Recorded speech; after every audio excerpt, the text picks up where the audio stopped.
বন্ধুরা, আজকে আউরে গেলাম। আউরে অনেক পানি বাড়ছে, কৃষক ভাইদের অনেক কষ্ট।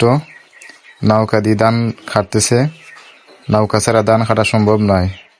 এখানে তো পানি কম, ওই লামার দিকে আরো অনেক পানি, ধান দিয়ে হয়ে যায় না।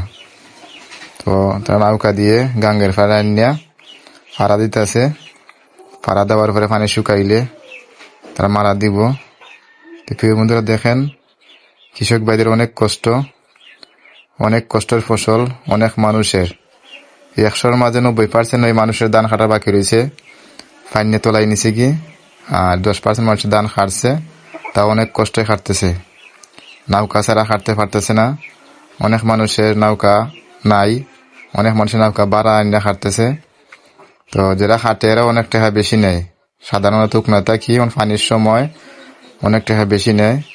তো বন্ধুরা, সবাই ভালো থাকেন।